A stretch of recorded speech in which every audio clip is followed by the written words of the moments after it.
নমস্কাৰ, মই আজি হৈছে ৩ মে শনিবাৰ দিনটোৰ কেইটামান গুৰুত্বপূৰ্ণ খবৰ লৈ আহিছো। প্ৰথম খবৰটো হৈছে পেহেলগাম নৰসংহাৰত জড়িত বহু লোক এনআইৰ হাতত ২০ জনৰ তালিকা।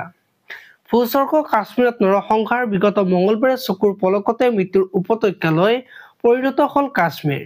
চকুৰ পলকতে আত্মীয়জনৰ প্ৰাণৰ মমতাত আৰ্তনাদ কৰিলে বহুজনে। পৰৱৰ্তী খবৰটো যে ভাৰত পাকিস্তান সীমান্তৰ এটা মন্দিৰ বোমা বাৰুদ গুলীবৰ্ষণেও ক্ষতি কৰিব পৰা নাই মন্দিৰটোৰ। পাকিস্তানৰ কেইবাটাও বৰ্বৰ আক্ৰমণৰ সাক্ষী হৈ জিলিকি আছে মন্দিৰটো। পৰৱৰ্তী খবৰটো হৈছে পাক প্ৰধানমন্ত্ৰীৰ ইউটিউব চেনেল ব্লক কৰি দিলে ভাৰত চৰকাৰে ইছলামাবাদৰ বিৰুদ্ধে আৰু এক পদক্ষেপ নতুন দিল্লীৰ। কিছুদিন পূৰ্বে ভাৰতৰ বিৰুদ্ধে উচতনিমূলক বাতৰি প্ৰচাৰ কৰাৰ অভিযোগত ভাৰতে 16টা পাকিস্তানী ইউটিউব চেনেল নিষিদ্ধ কৰিছিল। এইবাৰ নিষিদ্ধ কৰা হৈছে খোদ পাকিস্তানৰ প্ৰধানমন্ত্ৰীৰ ইউটিউব চেনেল। পৰৱৰ্তী খবৰটো হৈছে কাইলৈ অসমলৈ আহিব জাপানৰ অধ্যক্ষ ফুকচিৰো নুকাগা। মুখ্যমন্ত্ৰীক সাক্ষাৎ কৰাৰ লগতে জাগিৰোডৰ নিৰ্মীয়মান ছেমি কণ্ট্ৰাক্টৰ প্ৰকল্পস্থলী পৰিদৰ্শন কৰিব অধ্যক্ষগৰাকীয়ে। পৰৱৰ্তী খবৰটো হৈছে পেহেলগামৰ নৰসংহাৰৰ একশ্যন পাকিস্তানৰ তাৰকাৰ বিৰুদ্ধে কঠোৰ সিদ্ধান্ত ল'লে ভাৰতে। পেহেলগামৰ নৰসংহাৰৰ পিছতে পাকিস্তানৰ বিৰুদ্ধে কঠোৰৰ পিছত কঠোৰ সিদ্ধান্ত গ্ৰহণ কৰিছে ভাৰতে।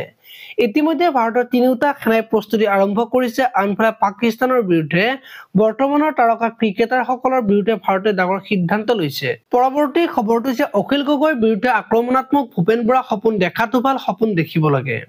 সৰু সপোন নহয়, সদায় ডাঙৰ সপোন দেখিব লাগে। ৰিজৰ্ট সাজি পীযুষ হাজৰিকাক ভাত খুৱাম বুলি সপোন দেখা নাই।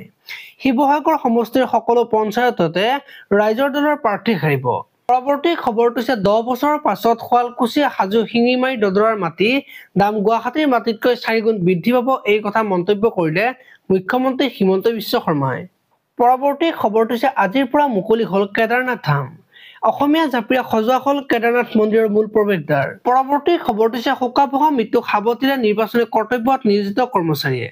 ৰুগীয়া দেখাৰে কৰ্তব্য পালন কৰিছিল পদ্মেশ্বৰ দাসে। ফুটিমুখ নিম্ন প্ৰাথমিক বিদ্যালয়ৰ প্ৰধান শিক্ষক পদ্মেশ্বৰ দাস। পৰৱৰ্তী খবৰটো হৈছে ধিং সমষ্টিৰ ৰামপুৰত নিৰ্বাচন কেন্দ্ৰিক সংঘাত। বালিসত্ৰ জিলা পৰিষদৰ বিজেপি দলৰ প্ৰাৰ্থীৰ বাহনৰ ক্ষতি সাধন। কংগ্ৰেছী ভেৰনীয়া গুণ্ডাই আক্ৰমণ কৰাৰ অভিযোগ। বিজেপি দলৰ প্ৰাৰ্থী একে মহম্মদ শামছুল আলমৰ সমৰ্থকৰ বাহন ক্ষতিগ্ৰস্ত। ঘটনা সন্দৰ্ভত বটদ্ৰৱা আৰক্ষী থানাত এজাহাৰ দাখিল। ঘটনাৰে জড়িত কংগ্ৰেছ নেতাক মুক্তাৰ হুছেইনক আটক আৰক্ষীৰ। পৰৱৰ্তী খবৰটো হৈছে গৌৰৱ গগৈ কলা পতাকা প্ৰদৰ্শন কৰি ৰাইজৰ প্ৰতিবাদ। গৌৰৱ গগৈ গৌবেক পাকিস্তানৰ এজেণ্ট। গৌৰৱ গগৈ হুঁচিয়াৰ। গৌৰৱ গগৈ হাই খাই পাকিস্তানী সমৰ্থক। গৌৰৱ গগৈ লেইলেই চেইছে আদি শ্লোগানেৰে পৰিস্থিতি উত্তপ্ত কৰি তোলে ৰাইজে। পৰৱৰ্তী খবৰটো হৈছে ৰাজস্থানত গ্ৰেপ্তাৰ ISR চোৱাংচোৱা। যুদ্ধ পৰিস্থিতিত ভাৰতীয় সেনাক সহায় কৰিবলৈ সাজু সীমান্তবাসী। ভাৰত পাকিস্তানৰ মাজত যুদ্ধ উত্তেজনাৰ মাজত ৰাজস্থানৰ চোৱাংচোৱা বিভাগে পাকিস্তানৰ ISR হৈ চোৱাংচোৱাগিৰি কৰাৰ অপৰাধত জয়ছালমেৰৰ এগৰাকী স্থানীয় বাসিন্দাক গ্ৰেপ্তাৰ কৰিছে।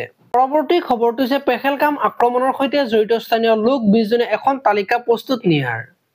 পেহেলগাম আক্ৰমণৰ তদন্তৰ সূত্ৰৰ প্ৰকাশিত তথ্য অনুসৰি বৈচাৰণ উপত্যকাত পৰ্যটকৰ ওপৰত হোৱা আক্ৰমণত বহু স্থানীয় লোক সহযোগিতা কৰিছিল সন্ত্ৰাসবাদী দলটোক।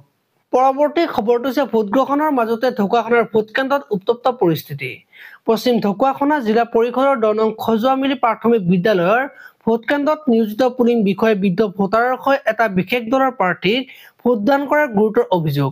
পৰৱৰ্তী খবৰটো হৈছে অসমত স্থাপন কৰা হ'ব 3খন ছুপাৰ স্পেচিয়েলিষ্ট পশু চিকিৎসালয়। অসমত স্থাপন কৰা হ'ব 3খন বিশেষ পশু চিকিৎসালয় আৰু 5খন পশু চিকিৎসালয়। এই সিদ্ধান্তৰ কথা ঘোষণা কৰিছে মুখ্যমন্ত্ৰী হিমন্ত বিশ্ব শৰ্মাই। আজিলৈ মানে আপোনালোকে যদি ভিডিঅ'টো চাই ভাল পালে তেতিয়াহ'লে লাইক কৰিব আৰু এনেকুৱা ধৰণৰ খবৰসমূহ সদায় পাই থাকিবলৈ চেনেলটো ছাবস্ক্ৰাইব কৰি বেল আইকনটো প্ৰেছ কৰি দিব। ধন্যবাদ।